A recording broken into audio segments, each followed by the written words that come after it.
A long time ago, in a galaxy far, far away. Hey, what's up? It's your boy Lord Skunk here, lordskunk.com. We're going to be doing another segment today on our guides and strategies for Star Wars Galaxy of Heroes. If you haven't done so yet, check out lordskunk.com. If you would like access 24 hours a day, 7 days a week to some of the top players in the game, jump into our Discord. It is a voice and text chat program where you can connect with other players and ask questions about your roster, about different characters, about different strategies. Plus, there's all kinds of great guides and links in there. There's also an ally code channel where you can post your ally codes and find other ally codes for other players. Check out teamskunk.com. We do have a few remaining positions in our various guilds. And don't forget, please head over to Twitter and follow LordSkunk1. Also, you can find us on Facebook under LordSkunk1. We appreciate it. Let's get into the guide. In this segment, we're going to talk about who to farm in Galactic Wars and in what order. This is my personal opinion based on the characters offered in Galactic Wars. You can mix this up or change this up based on what you feel works best for your team and what you're trying to build. But this is an overall generic list of who to go for and when to go for them. Number 1 on our list is Luminara. I think Luminara is one of the best characters in the game overall.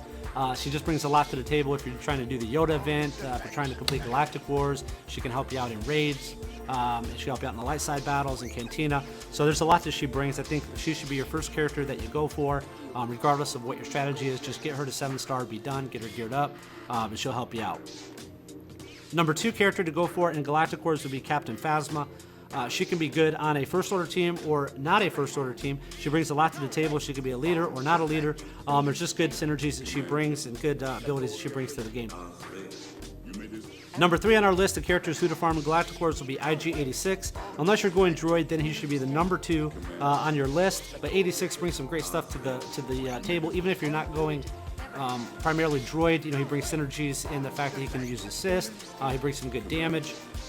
He is a little bit on the higher end to gear, but overall a good character that can fit in multiple teams, but excels well with droids for sure.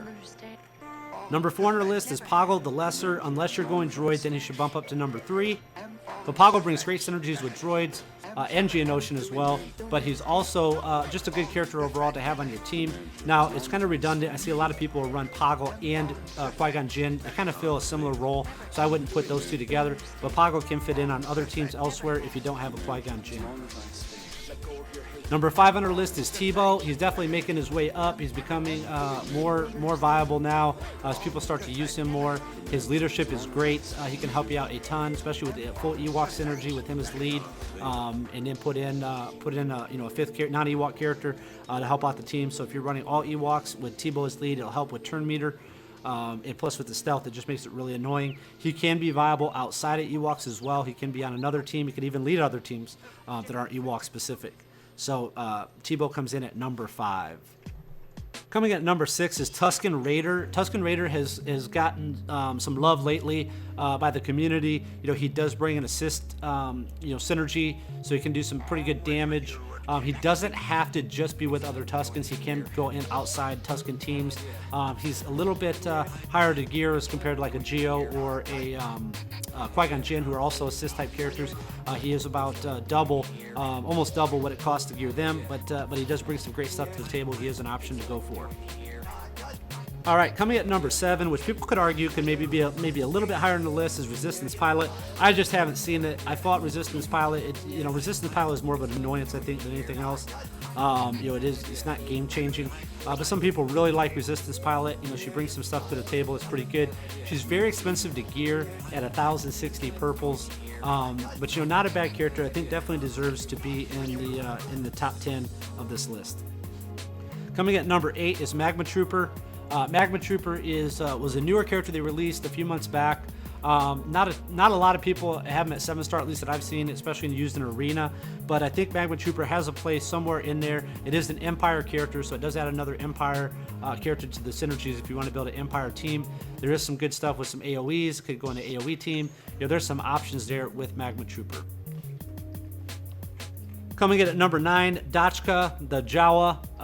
Dashka could come in. I mean, primarily Dashka and some of the other Jawas are going to be anti-droid. We just don't see enough droid right now currently running. We might see some more of that once Jawa Engineer becomes more prevalent with your guild guild shipments. But for right now, I don't see a ton of Jawa teams. I don't see a ton of anti-droid teams progressing, but Dashka does come in at number 9 on the list. Coming in at number 10 on the list is Biggs Darklighter. Now, Biggs is a Rebel character, so you could put him in a Rebel team. I think there's some better options available in regards to Rebels. He has 860 purples to gear from 0 to 80.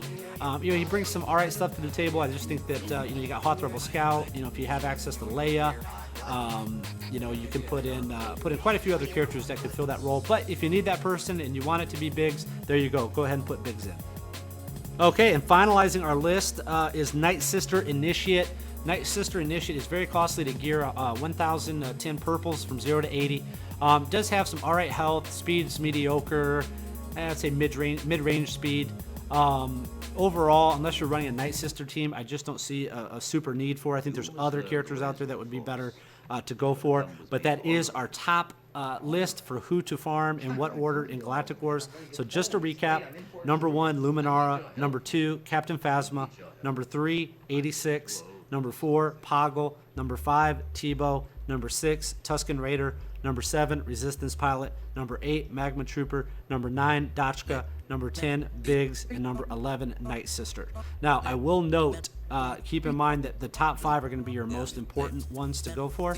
After that, really, it's if you decide you want to go for these other characters, you can do so. And in what order, I'm just listing the best order that my personal opinion of how I would do it. Thanks for checking out the guide. I hope you guys liked it. Don't forget to subscribe and like if you guys would like to see more guides in the future. Don't forget again to check out LordSkunk.com. Follow me on Twitter, LordSkunk1. On Facebook, LordSkunk1. And if you're looking for a long-term guild, don't forget to check out TeamSkunk.com. Thanks for watching, and we'll see you in the next one.